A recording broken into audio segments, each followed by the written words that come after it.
Bom dia, já estamos no ar com o seu estilo de vida. Hoje é terça-feira, feriado. E para você que está em casa assistindo, hoje nós vamos começar de um jeito diferente. Vamos começar com o nosso bate-papo do dia, conversando sobre insegurança. Você é uma pessoa insegura? Será que você é insegura ou não? Vamos descobrir isso hoje. Nós trouxemos 2 psicólogos ao nosso estúdio, a doutora Simone Mendes e o doutor Sandro, para conversar com a gente e explicar um pouquinho sobre isso. Bom dia. Bom dia, Isabelle. O que é insegurança? Acho que a gente já pode começar por aí, né? O que significa esse sentimento? É um sentimento ou não? Como que a gente pode definir essa insegurança? Bom dia. Bom dia aos telespectadores. Insegurança é um sentimento que qualquer um de nós pode ter em decorrência de você se sentir ameaçado ou de você ser tirado da sua zona confortável, né? Pode ser um sentimento momentâneo, circunstancial, ou também pode vir a se tornar uma característica de personalidade, devido a uma formação psicológica em que você não teve a proteção suficiente para se sentir uma pessoa segura, estável, aí você se torna uma pessoa insegura, menos ousada, né? Só acrescentando o que o doutor falou, de fato a insegurança, nós não estamos imunes a essa situação, né? Todos nós estamos inseridos em algum momento da nossa vida passar por alguma situação de insegurança. Como ele bem colocou, em situações na qual a pessoa se sente ameaçada e quando ela não detém de todos os recursos para lidar com alguma situação, aí que se enquadra o sentimento de insegurança. Só que às vezes a insegurança, ela pode surgir já no momento adulto, né? Você pode ter tido todo o embasamento, todo um suporte emocional na infância, mas dependendo dos traumas que podem decorrer na sua vida no momento adulto, como algumas decepções amorosas, algumas traições de amizade, às vezes aquele adulto pode, naquele assunto, se tornar extremamente seguro.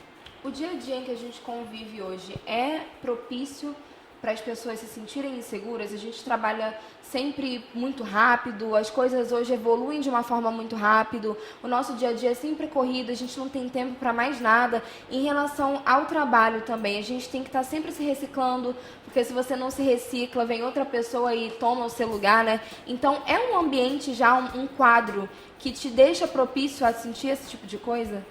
Sim, até porque hoje a sociedade é extremamente competitiva e a competição leva a gente a ficar constantemente vigilante para se manter seguro dentro da posição que a gente escolhe.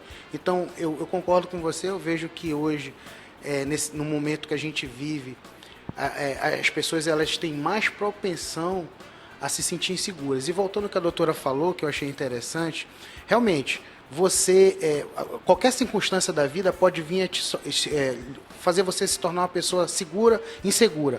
Porém, é importante que o telespectador saiba, principalmente as mães, os pais que têm contato com as crianças, que esse sentimento de proteção, essa promoção de um ambiente harmônico para uma criança se desenvolver, vai ser fundamental para que quando ela for um adulto, ela tenha o poder de reação diante dessas situações que a doutora bem colocou. Traumas, decepções, contrariedades significativas da vida. Porque o que faz justamente a diferença, como eu disse, todos nós passamos por situações de insegurança. Mas o que difere um ser humano seguro de um inseguro é que, dependendo da base, da estrutura familiar em qual ele foi inserido, foi criado, foi educado, ele vai ter os recursos adequados para lidar com essas situações. Já a pessoa insegura, por ela não deter desses recursos, ela sofre, né? E aí ela entra nesse processo de sofrimento psicológico e não consegue lidar com algumas situações de vida que uma pessoa emocionalmente segura saberia lidar. Eu vejo muito isso como o papel da mãe também, né? Isso é bastante importante quando a gente conversa sobre as mães. A gente está sempre trazendo essa questão da base aqui no estilo de vida. E aí a gente estava até conversando ontem, enquanto preparávamos a entrevista, a gente achou interessante. Por exemplo, vamos supor que daqui a um tempo eu vou ser mãe, provavelmente, né? Esperamos, né, gente? E aí vamos ser mães, a gente tem uma filha e precisamos encorajar essa filha, né? Ela quer fazer, não sei, um concurso, um vestibular, e a gente precisa encorajar. Só que você primeiro precisa acreditar nela, para depois você fazer com que ela acredite nela mesma. Então, é um risco que se corre, né? Porque, por exemplo, se eu não acreditar, se eu não estiver acreditando, como que eu posso passar para uma pessoa uma segurança que eu não tenho? Os pais são os nossos modelos. Perdão, os nossos pais são os nossos modelos, são os nossos primeiros modelos de sociedade, né? É eles que vão nos ensinar e nos encorajar a lidar com todas as nossas situações de vida. Por mais que você não se sinta realmente seguro em algumas situações, a forma como você internaliza isso e como você comunica isso faz toda a diferença. Necessariamente, nesse momento, eu posso não estar dotada de toda a segurança do mundo, mas eu não preciso comunicar isso, né? Então, a forma como você comunica os teus pensamentos, é eles que dominam a situação. Então, se você tem pensamentos positivos, que houve um preparo, existe todo um estudo, existe toda uma experiência de vida, tua mente, ela vai estar, o teu cognitivo vai estar sempre respondendo: não, você é capaz, você detém do assunto, você vai conseguir. E é isso que faz a diferença. Agora, doutores, como lidar com aquele tipo de pessoa que ou aparenta ser tão seguro a ponto de lidar melhor com as situações quando elas estão um caos do que quando elas estão dentro do previsto, né? Porque existe esse tipo de gente. Parece que lida melhor sob pressão do que quando tá tudo ali no roteirinho, que não tá saindo de nada e seguindo como os planos estavam combinados. Isso é uma questão de característica bem específica de cada ser humano. Tem pessoas que elas reagem melhor no momento de estresse, de pressão, de desorganização, de caos, como você bem falou. E tem pessoas que são extremamente capacitadas, mas que numa situação adversa, elas não conseguem botar em prática todo o seu conhecimento. É importante também que fique claro para os telespectadores que, voltando à questão da referência, mais importante do que você falar, explicar, encorajar uma criança, é você mostrar através das suas atitudes, porque criança, ela reproduz o que o pai e a mãe fazem, entendeu? Então, o nosso comportamento enquanto pai, enquanto mãe, as nossas atitudes é que vai servir de referência para encorajá-la. E aí, conforme ela vai assistindo isso durante a vida, é natural, né? É interessante porque tudo com a criança acontece de uma forma muito natural. Então, quando a gente vê, ela já está preparada para lidar com aquela situação sem nem saber de que forma isso aconteceu. E sempre nos surpreende, né? É verdade. E as consequências dessa insegurança? Quais são essas consequências? Quais podem ser as consequências disso? Bom, as consequências é que você não vai conseguir lidar, não vai conseguir se mostrar, você vai se bloquear. Algumas pessoas, elas adotam o comportamento mais tímido, retraído, elas não conseguem se relacionar. Outras até passam uma imagem de arrogância, de prepotência, mas tudo é pura insegurança. E o interessante é que algumas pessoas tendem a achar que as pessoas inseguras são essas mais recatadas. Não necessariamente. Algumas pessoas que são extremamente seguras são aquelas que são as mais relacionais possíveis. Por elas estarem sempre preocupadas em agradar, em se relacionar, porque elas querem muito serem aceitas, elas passam a estar sempre sendo muito assistencialistas.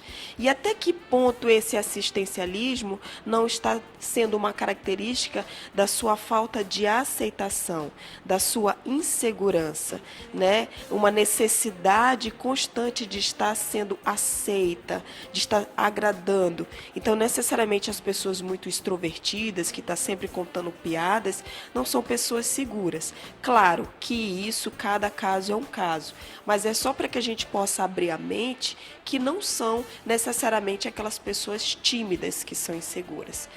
Os opostos também podem ser um reflexo de insegurança.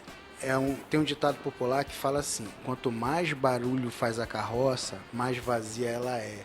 Então é muito comum que aquelas pessoas que fazem muito alarde, são muito agressivas, gostam de se impor através do autoritarismo, né? Da imposição. Que ladra não morde. Exatamente. No fundo é uma defesa, com medo que as pessoas alcancem realmente o seu conteúdo e percebam que ela não tem capacidade de coordenar aquela equipe, aquela situação.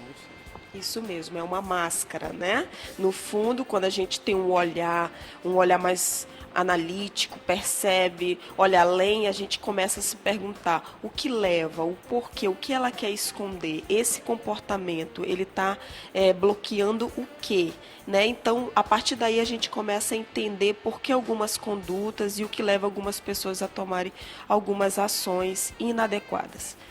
A Ana Maria de Rio Branco, lá do Acre, um beijo para Ana Maria, pergunta assim: quais as consequências das emoções negativas? Um comprometimento na sua rotina. Começa por aí. A pessoa que tem emoções negativas, ela não se relaciona bem com o esposo, com os filhos, dentro da sua família. Ela não consegue desempenhar as suas funções profissionais de uma forma adequada, atendendo às suas expectativas e às expectativas da instituição que ela está inserida. Ela não consegue executar e elaborar um projeto de vida para ela mesma, né? A gente costuma dizer que uma pessoa de emoções negativas é uma pessoa frustrada. Isso mesmo, ou seja, ela até tem os recursos, ela até domina o assunto, mas o fato dela não acreditar nela mesma, ou não se testar, ou não se permitir ousar, iniciar um projeto, ela nunca vai ser capaz de compreender que ela dotava de todos aquele conhecimento.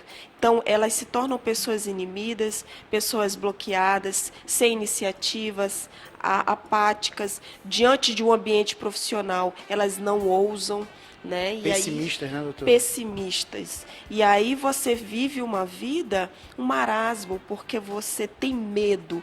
Se eu fizer isso, e se não der certo, e se eu for demitida, e tudo ela coloca aquele medo, e aquele medo a impede de viver e de fazer uso de toda a sua plenitude, de toda a sua capacidade. Porque o nosso cérebro, ele só começa a nos mostrar a grande capacidade que nós temos em agir quando a gente o estimula, quando a gente o exercita. Se você o impede, ele não vai poder te mostrar todas as condições que você tem se você não tomar essa iniciativa. E essa questão da demissão eu acho bastante interessante, né? Quando a gente entra no núcleo assim, do trabalho, porque, por exemplo, no nosso dia a dia, pelo menos nós jornalistas, nós precisamos muito da criatividade. E eu imagino que dentro do consultório também existam diversas histórias e diversos tipos de pessoas que vocês precisam analisar e uma talvez constante encontrar adaptação. E talvez encontrar outras alternativas para aquela situação, né? E se você não tem a coragem de ousar o suficiente para poder se permitir pensar em outras opções, não tem como tocar o trabalho para frente, né? Por causa desse medo da demissão. Assim. Dependendo da necessidade do nosso paciente, a gente tem que mudar o foco, temos que adotar outras técnicas. Então, o estudo ele é constante, o olhar tem que ser realmente muito amplo, porque cada caso é um caso, cada situação não pode ser a mesma história, mas para aquele funciona de uma forma e para aquele outro de outra forma. E tem que estar aberto a essas opções, né? A variedade das opções que você tem para trabalhar com cada um. Então, e talvez não dê certo na primeira vez. Acho que isso é muito importante também a gente colocar. Talvez você tenha uma ideia, mas essa ideia não funcione já de primeira. E depois você tem que testar outras ideias. Isso não significa que seja um fim, né? Isso mesmo. Nós vamos fazer uma breve pausa no nosso... Mas pode acrescentar antes da gente ir para o intervalo. O importante é assim, que o telespectador observando, identificando ou se sentindo da forma que a gente conversou aqui, existe uma saída, é você buscar ajuda terapêutica. Hoje existem vários profissionais que estão disponíveis aí, tanto no serviço público quanto no serviço privado, para poder estar ajudando essas pessoas. Você que é adulto, que tem essas características, você tem que se cuidar para que seus filhos, a sua família, ela não tenha reflexo desse quadro que você está apresentando. E daqui a pouquinho a gente vai conversar mais sobre isso, porque inclusive a gente tem uma pergunta perguntando exatamente sobre as terapias, mas vai ficar para depois do intervalo. Você não sai daí que a gente ainda vai continuar conversando sobre insegurança. E se você tem uma pergunta pra gente, quer saber se você é inseguro ou não, manda pra gente aqui no WhatsApp. Nós já estamos recebendo bastante perguntas e o nosso número anota aí, 98111 4512. E se você não conseguiu anotar ainda, eu vou falar mais uma vez, pega a caneta e o papel, pega o celular, pega qualquer coisa, que é para você não perder essa oportunidade. 98111 4512, e aí você manda todas as suas perguntas e os seus questionamentos pra gente. A gente vai pro intervalo, mas daqui a pouquinho a gente está de volta.